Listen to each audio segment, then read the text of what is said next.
नमस्कार. आज आपण एका अशा जबरदस्त रहस्याबद्दल बोलणार आहोत जे अर्ल नाइटिंगेल यांनी सांगितलंय. हे सर्वात विचित्र रहस्य म्हणून ओळखलं जातं. ही एक अशी कल्पना आहे जी खरंच आपलं आयुष्य बदलू शकते. आणि सगळ्यात भारी म्हणजे त्यासाठी एक 30 दिवसांची सोपी योजना सुद्धा आहे. आपण कधी विचार केलाय का की काही लोक इतकी यशस्वी कशी होतात, त्यांना जे हवं ते मिळवतात, तर दुसरीकडे बहुतेक लोक मात्र आयुष्यभर फक्त धडपडतच राहतात. यामागे नक्की काय कारण असेल? चला आज हेच रहस्य उलगडूया. चला एक धक्कादायक आकडा बघूया. विचार करा, 100 तरुण, वय फक्त 25, डोळ्यांमध्ये मोठी मोठी स्वप्न आहेत, आयुष्यात खूप काहीतरी करून दाखवायचंय. पण काय वाटतं, जेव्हा ते 65 वर्षांचे होतील तेव्हा काय स्थिती असेल?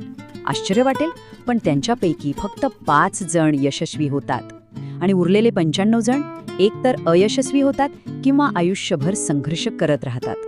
या यश आणि अपयशाच्या खेळात ना एकच कारण आहे, एकच, आणि त्यालाच म्हणतात जगातलं सर्वात विचित्र रहस्य. आणि गंमत म्हणजे हे रहस्य इतकं सोपं आहे की ते आपल्या डोळ्यासमोरच असतं, पण आपल्याला ते दिसत नाही. चला तर मग हे आकडे जरा जवळून बघूया आणि समजून घेऊया की नेमकं काय चुकतंय. तर त्या 100 लोकांचं पुढे काय होतं बघा. 65व्या वर्षी त्यांच्यापैकी फक्त 1 जण श्रीमंत बनतो. 4 जण कसेबसे आर्थिकदृष्ट्या स्वतंत्र असतात. पण धक्कादायक गोष्ट काय आहे माहितीये? 5 जणांना अजूनही काम करावं लागतं आणि तब्बल 54 जण पूर्णपणे कंगाल झालेले असतात. विचार करा, 54. पण थांबा, आपण इतकं यश यश करतोय, पण यश म्हणजे नक्की काय? फक्त भरपूर पैसा कमावणे की अजून काही? अर्ल नाइटिंगेल यांनी यशाची एक खूप सुंदर, खूप सोपी व्याख्या केली आहे. ते म्हणतात, एका योग्य ध्येयाकडे सातत्याने म्हणजे हळूहळू पुढे जात राहणं हेच यश आहे. म्हणजे आपण आपले एक ध्येय ठरवले आणि त्या दिशेने रोज 1 पाऊल जरी टाकत असलो ना, तरी आपण यशस्वी आहोत. मग कोणी शिक्षक असो, कलाकार असो किंवा व्यावसायिक. मग इतके लोक अयशस्वी का होतात? याचं कारण आहे अनुरूपता. म्हणजे काय? म्हणजे कळपात सामील होणं. बाकीचे जे करतायत तेच डोळे झाकून करणं, आपला रस्ता कोणता याचा विचारच न करता. हे एका जहाजाच्या उदाहरणाने समजूया. विचार करा, 2 जहाज आहेत, एकीला कॅप्टन आहे आणि जायचं कुठे हे पण पक्क ठरलेलं आहे. अशी 10,000पैकी 9,999 जहाजं आपल्या मुक्कामावर पोहोचतातच. पण दुसरीकडे एक असं जहाज आहे ज्याला ना कॅप्टन आहे ना त्याला कुठे जायचं हे माहीत आहे. त्याचं काय होणार? ते एकतर भरकटेल किंवा समुद्रात बुडून जाईल.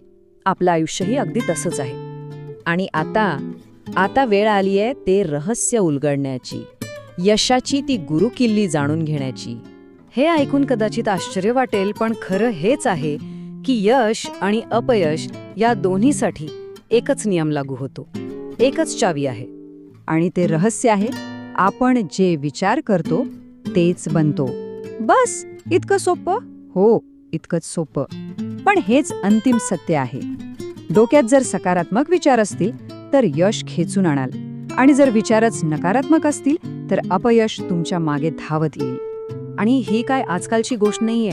मार्कस ऑरेलियस पासून ते गौतम बुद्धांपर्यंत जगातल्या प्रत्येक महान विचारवंतांनी हेच तर सांगितलंय की तुमचे विचारच तुमचं भविष्य घडवतात. पण हे काम कसं करतं? हे सगळं घडतं कसं? चला कल्पना करूया की आपलं मन म्हणजे एक सुपीक शेत जमीन आहे.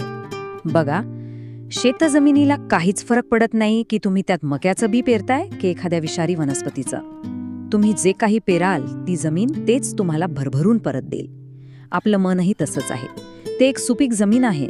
तुम्ही त्यात यशाचे विचार पेरा किंवा अपयशाचे, ते तुम्हाला तेच परत देणार आहे. निर्णय आपला आहे. म्हणूनच तर म्हणतात ना, पेराल तसे उगवेल. हा नियम फक्त शेतीला नाही तर आपल्या मनालाही तंतोतंत लागू होतो. बरं, मग हे सगळं ज्ञान प्रत्यक्षात कसं आणायचं?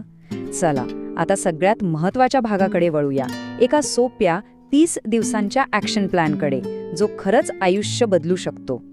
ही फक्त 30 दिवसांची एक चाचणी आहे. फक्त 30 दिवस. जर हे आव्हान स्वीकारण्याची तयारी असेल तर आयुष्य पूर्णपणे एका वेगळ्या दिशेने जाऊ शकतं. ह्यासाठी फक्त 3 सोप्या गोष्टी करायच्या आहेत. 1. आपलं ध्येय काय आहे ते स्पष्टपणे लिहा. 2. मनातली भीती काढून फेका. आणि 3. काही मिळवण्याआधी देण्यावर लक्ष केंद्रित करा. तर पहिलं काम, एका छोट्या कार्डवर आपलं सगळ्यात महत्वाचं एकच ध्येय स्पष्ट शब्दात लिहा. ते कार्ड नेहमी खिशात किंवा जवळ ठेवा. सकाळी उठल्यावर, रात्री झोपताना, दिवसातून अनेक वेळा ते बघा, ते वाचा. आपलं ध्येय आपल्या विचारांचा अविभाज्य भाग बनवून टाका. आता दुसरी पायरी. जेव्हा कधी मनात एखादा नकारात्मक विचार येईल किंवा भीती वाटेल, त्या क्षणी आपलं लक्ष त्या ध्येयाच्या कार्डकडे वळवा. आपल्या ध्येयाचं सकारात्मक चित्र डोळ्यासमोर आणा. त्या एका सकारात्मक विचाराने त्या नकारात्मक विचाराला हरवून टाका. ही एक सवय आहे जी आपल्याला लावून घ्यावी लागेल. आणि तिसरी, सगळ्यात महत्वाची पायरी, देण्यावर लक्ष केंद्रित करा. लक्षात ठेवा, यश म्हणजे पैसा नाही, पैसा हे यशाचं फळ आहे. आपण कधी स्टोव समोर उभं राहून म्हणतो का की स्टोव, आधी मला उष्णता दे, मग मी तुला लाकूड देतो? नाही ना. आधी आपल्याला सेवारूपी लाकूड द्यावं लागतं, तेव्हाच परतावा म्हणून यशरूपी उष्णता मिळते. एक गोष्ट कायम लक्षात ठेवा, आपले विचार ही दुधारी तलवार आहे. ती आपलं आयुष्य घडवूही शकते आणि बिघडवूही शकते. आपण आपल्या आयुष्याच्या गाडीचे ड्रायव्हर आहोत. स्टीअरिंग आपल्या हातात आहे. गाडी कुठे न्यायची हे पूर्णपणे आपल्या विचारांवर अवलंबून आहे.